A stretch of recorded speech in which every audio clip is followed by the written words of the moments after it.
Hello dear friends, मैं doctor कांचन दुरुक्कर। मैं IVF consultant हूँ और पिछले 10 वर्ष से पुणे में कार्यरत हूँ। आज हम आपसे एक इम्पॉर्टेंट टॉपिक के बारे में बात करने वाले हैं और वो है प्रेगनेंसी में बढ़ने वाली बीपी के बारे में।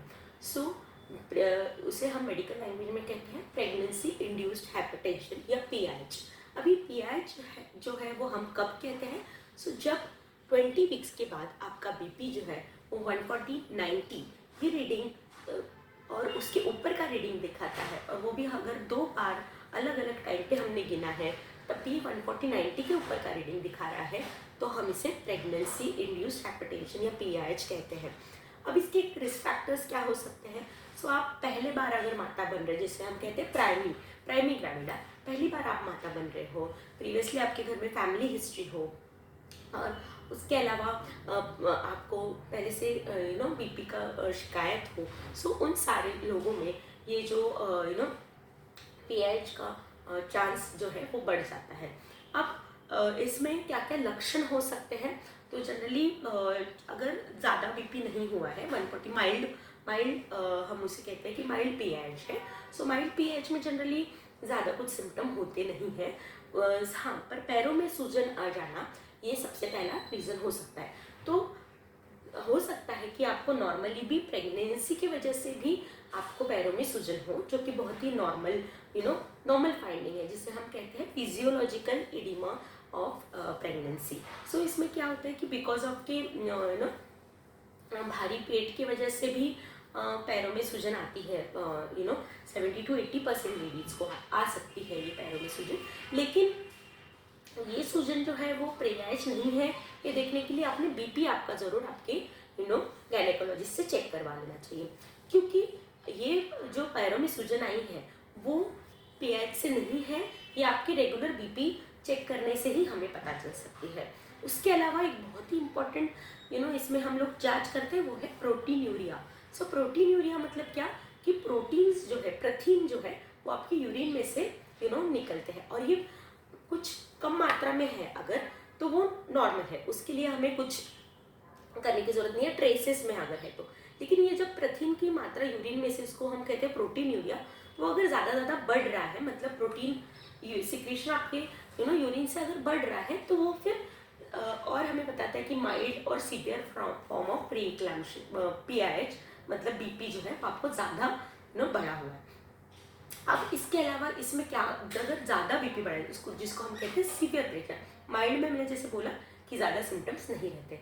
सीवियर प्री इक्लैम्शिया जब होता है तो उसके सिम्टम्स रह सकते हैं हेडेक, मतलब आपका सर दर्द होना, ब्लरिंग ऑफ विजन, मतलब आपको साफ ना दिखना, उल्टी होना, और उसके अलावा पूरे बॉडी में सूजन आ जाना, और अगर ज़्यादा ही बीपी बढ़ता है तो झटके आना, जिसको हम एक्लैम्शिया कहते हैं। तो ये सब जो है वो सीवियर फॉर्म अगर बीपी का हो जाता है तो हो सकता है। इसके अलावा अब्रप्शन, मतलब कि वार जो है वो पहले ही छूट जाना, मतलब आपका पूरे दिन नहीं हुए हैं और पहले ही वार छूट जाना, जिसकी वजह से कि आपको ब्लीडिंग, एंटीपार्टम हेमोरेज होना, मतलब पहले ही पीरियड पूरे दिन होने के पहले ही ब्लीडिंग चालू हो जाना, ये सारे जो कॉम्प्लिकेशन हैं वो हमें सीवियर प्री इक्लैम्शिया में दिखते हैं। तो ये सारे कॉम्प्लिकेशन से बचने के लिए आपको बेसिकली आपका रेगुलर बीपी चेकअप करा लेना, प्रेगनेंसी में रेगुलर बीपी चेकअप कराते रहना ज़रूरी है।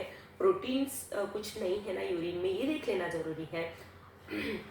और इसके अलावा जो बीपी है वो कंट्रोल में रहना ज़रूरी है। अगर प्रॉपर रेस्ट से वो कंट्रोल नहीं हो रहा है तो उसके लिए एंटी हाइपरटेंसिव लेना भी बहुत ज़रूरी है। इस एंटी हाइपरटेंसिव के साथ साथ सोनोग्राफी भी ज़रूरी है। सोनोग्राफी में बच्चे का जो कभी कभी पीआईएच की वजह से बेबी कम वजन का बनना, जिसको हम कहते हैं आईयूजीआर, या फिर बेबी का जो पानी कम हो जाना, जिसको हम कहते हैं ओलिगोहाइड्रोनियास, ये सारी चीज़ें जो है वो बढ़ सकती हैं। ये सब चीज़ों से बचने के लिए रेगुलर सोनोग्राफी भी कराना ज़रूरी है। और एंटी हाइपरटेंसिव के साथ साथ आप स्टीरॉइड्स भी ले सकते हैं। स्टीरॉइड्स जो है वो स्टीरॉइड्स के इंजेक्शन होते हैं जो कि बेबी के लंग मैच्योरिटी के लिए इम्पॉर्टेंट रहते हैं। हो सकता है पीएच की वजह से अगर आपका जो प्रेगनेंसी है वो पूरे दिन तक कंटिन्यू नहीं हो पाए, तो अगर आपका जल्दी डिलीवरी होने के चांसेस है तो इस केस में हम लोग स्टीरॉइड्स देते हैं जो कि लंग मैच्योरिटी के लिए बहुत इंपॉर्टेंट होते हैं। तो लंग मैच्योरिटी होने की वजह से बेबी जो डिलीवरी होने के बाद NICU में जाने के चांसेस जो है वो काफ़ी कम हो जाते हैं, क्योंकि उसका ब्रीदिंग जो है वो अच्छा रहता है आफ्टर डिलीवरी। सो ये हो गया है PIH यानी कि प्रेगनेंसी में बढ़ने वाले BP के बारे में जानकारी। सो इससे जो सीवियर फॉर्म्स जो है उसमें काफ़ी प्रॉब्लम्स हो सकते हैं, जिससे कि मैंने बताया कि सीवियर प्री इक्लैम्शिया में इक्लैम्शिया, उसके अलावा अब्रप्शन, DIC, ऐसे सीवियर कॉम्प्लिकेशंस भी हमें देखने को मिले हैं। सो ये सब चीज़ों से हम अपना बचाव कैसे कर सकते हैं, तो रेगुलर BP चेकअप, और अगर BP बढ़ा है तो BP के लिए जो मेडिसिन आपको दी गई है उसका रेगुलर कंजम्पशन, और जो भी वार्निंग साइन सिम्टम्स है उसके बारे में प्रॉपर अवेयरनेस अगर आपने रखा, और अगर थोड़ा सा भी आपको वार्निंग साइन सिम्टम्स लगता है तो आपके गायनेकोलॉजिस्ट से अगर आप मिलते हैं तो ज़रूर ही आप इन कॉम्प्लिकेशन से बच सकते हैं। सो डियर फ्रेंड्स, जो भी आपके जो गायनेकोलॉजिस्ट है उनसे आप प्रॉपर रेगुलर विजिट करते रहना, और इन सब चीज़ों के बारे में अवेयर रहना, ये आपके लिए और आपके शिशु के लिए हेल्दी होने के लिए बहुत ही ज़रूरी है।